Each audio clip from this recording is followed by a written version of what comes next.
Hello दोस्तों, आज हम भारत के एक ऐसे जगह के बारे में बताने जा रहे हैं जहां जाने का मतलब है मौत को दावत देना। उस जगह का नाम है नॉर्थ सेंटिनल आइलैंड। दोस्तों, यह नाम भी हम लोगों के द्वारा दिया गया है, मगर उस जगह का असल नाम क्या है यह वहां के रहने वाले लोगों को ही पता है। दोस्तों, वीडियो स्टार्ट करने से पहले अगर आप मेरे चैनल पे नए हैं तो प्लीज़ मेरे चैनल को सब्सक्राइब कीजिए ताकि और भी इसी तरीके का इंफॉर्मेटिव वीडियो आपको मिलता रहे।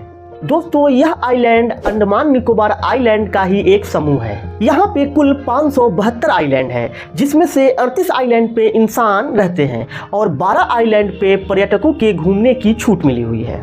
यह सभी आइलैंड 3 जिलों में बटा हुआ है, उत्तर, मध्य और दक्षिण अंडमान निकोबार। इन्हीं 572 आइलैंडों में से एक आइलैंड है नॉर्थ सेंटिनल आइलैंड, जो कि अंडमान निकोबार की राजधानी पोर्ट ब्लेयर से 50 किलोमीटर की दूरी पर स्थित है। यह नॉर्थ सेंटिनल आइलैंड भारत का एक ऐसा आइलैंड है जिस पर 60,000 सालों से लोग रहते तो हैं, मगर हमें यह नहीं पता है कि वे लोग क्या खाते हैं, कौन सी भाषा बोलते हैं। न ही इनसे कोई मिल सकता है और न ही यह किसी को अपने से मिलने देते हैं। इस आइलैंड की कहानी शुरू होती है 1296 से, जब इटली के एक खोजकर्ता मार्क पोलो ने अपने किताब में यह लिखा कि अंडमान निकोबार का यह आइलैंड आदमखोरों का आइलैंड है। यहाँ के लोग आदमियों को मारकर खाते हैं, मगर उस समय के इतिहासकारों का ऐसा मानना था कि यह बात बिल्कुल गलत है, क्योंकि मार्क पोलो उस जगह पे गए ही नहीं होंगे और यह बात सुनी सुनाई है।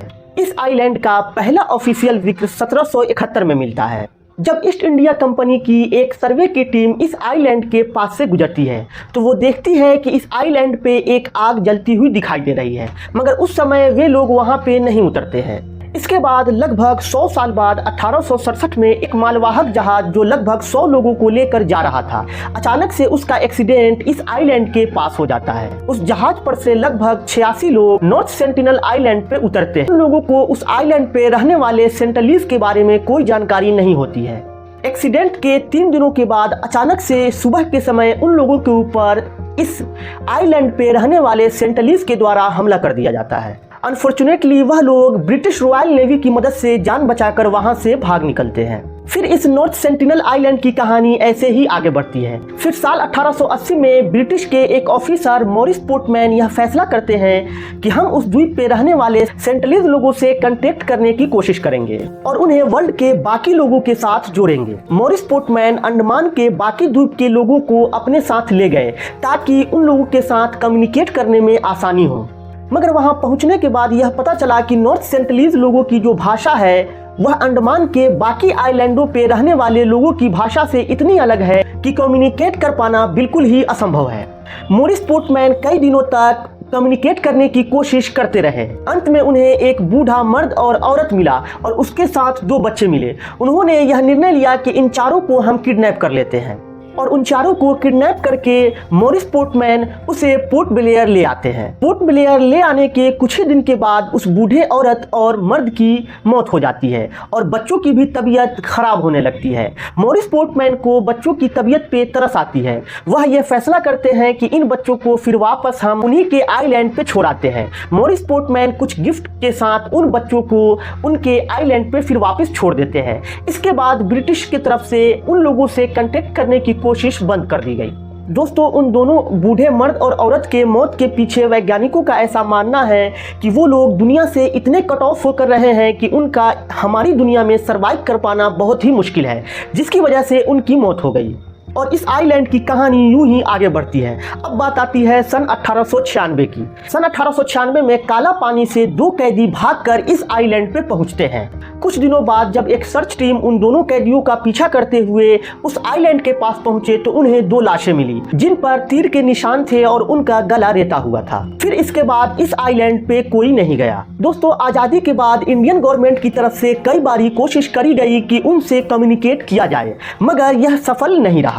इंडियन गवर्नमेंट की तरफ से पहली कोशिश साल 1967 में की गई, जब इंडियन एंथ्रोपोलॉजिस्ट त्रिलोकनाथ पंडित एक छोटी सी टीम के साथ इस आइलैंड पे पहुंचे। इस आइलैंड पे पहुंचने के बाद उन्होंने दूरबीन से देखा तो कोई भी सेंटिनलीज दिखाई नहीं दिया। फिर वह आइलैंड पे उतरकर उन सेंटिनलीज के पैरों के निशान का पीछा करते हुए अंदर जंगल की तरफ बढ़े। जंगल की ओर बढ़ने के बाद उन्हें 18 झोपड़ियां दिखाई दी। यह झोपड़ी घास और लकड़ियों की मदद से बनाई गई थी। और झोपड़ी के पास कुछ लकड़ी के बर्तन, हट या शहद पड़े हुए थे और साथ में भाले और तीर भी देखने को मिले। उस समय इन लोगों की मुलाकात किसी भी सेंटलीज लोगों से नहीं हो पाई। अंत में इन लोगों ने वहां पे कुछ मेटल की बर्तनें और नारियल को एज ए गिफ्ट छोड़कर वापस चले आए। अब इस आइलैंड की चर्चा धीरे धीरे विश्व के और देशों में भी होनी शुरू हो गई, जिसे देखते हुए इंडियन गवर्नमेंट ने 1970 में एक ऑफिशियल रिसर्च टीम वहां पे यह डिक्लेयर करने के लिए गई कि यह भारत का एक हिस्सा है और वहां पे एक पत्थर का टुकड़ा भी निशान के तौर पे लगा दिया गया। अब बात आती है 1974 की, जब नेशनल ज्योग्राफी की एक टीम उस आइलैंड पे डॉक्यूमेंट्री बनाने के लिए जाती है। उस डॉक्यूमेंट्री बनाने वाले लोगों में त्रिलोकनाथ पंडित और कुछ आर्म्ड फोर्स भी शामिल थे।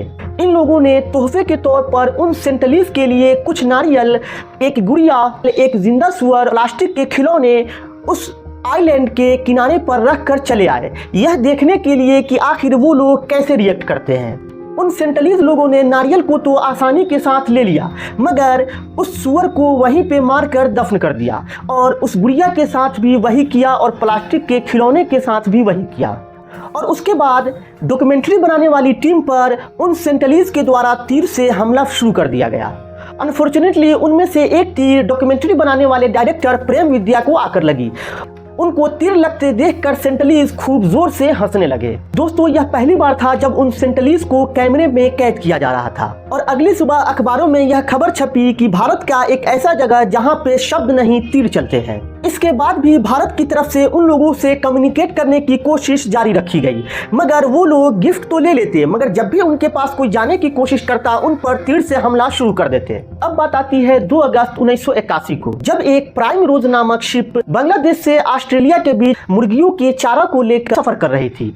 अचानक से आधी रात को खराब मौसम की वजह से शिप भटक जाती है और सुबह होने के बाद पता चलता है कि वह शिप उसी आइलैंड पे आके फंसी हुई है।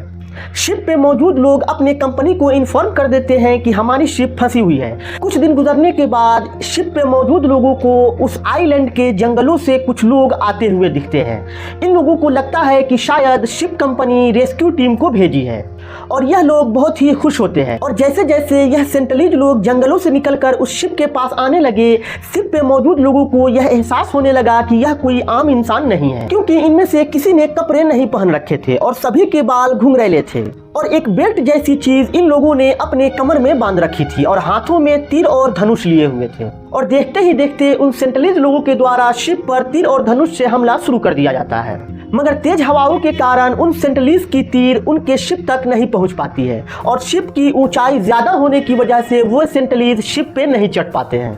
किसी तरीके से शिप पे मौजूद लोग अपने आप को बचाए रखे। फिर उसके एक हफ्ते बाद इंडियन नेवी की तरफ से एक हेलीकॉप्टर गई और उन लोगों को रेस्क्यू करके फिर वापस लेकर आई और शिप को वहीं पे खड़ी छोड़ दी। बाद में उस शिप को डिसमेंटल करने के लिए एक कंपनी को ठेका दिया गया। जब उस कंपनी के वर्कर शिप को डिसमेंटल करने के लिए वहां पहुंचे तो उनका भी स्वागत तीरों के साथ उन सेंटलीज ने किया, जिसकी वजह से उस शिप को वहीं पे छोड़ दिया गया। अब आज भी गूगल मैप पे जाके देख सकते हैं, वह शिप आज भी मौजूद है।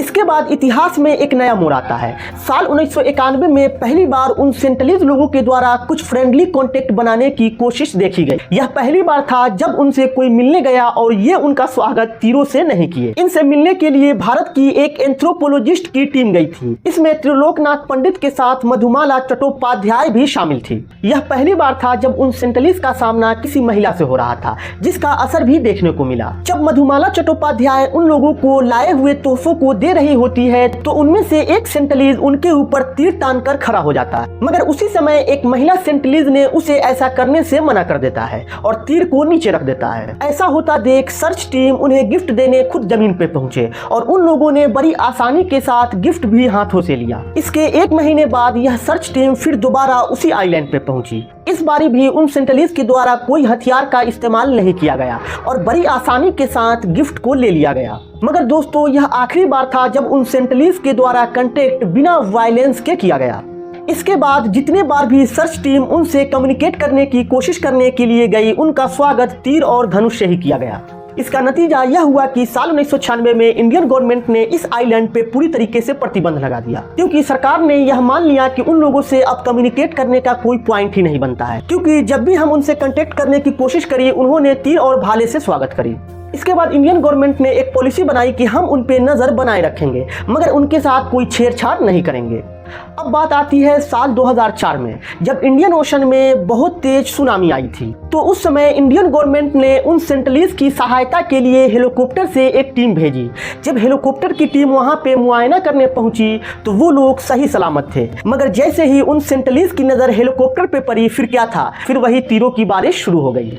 तीरों की बारिश को देखते हुए हेलीकॉप्टर पे सवार यह समझ जाते हैं कि ये लोग सुनामी से पूरी तरीके से सुरक्षित है। वो लोग फिर वापस चले आते हैं। अब बात आती है साल 2006 की, जब कुछ मछुआरे उस आइलैंड पर केकड़ा पकड़ने के लिए गए थे। 3 दिनों के बाद उनकी लाशों को बांसों से लटकाकर तट पे खड़ा कर दिया गया था, मानो वह सेंटिनलीज यह बताने की कोशिश कर रहे थे कि अगर कोई भी आएगा तो उसका हाल यही होगा।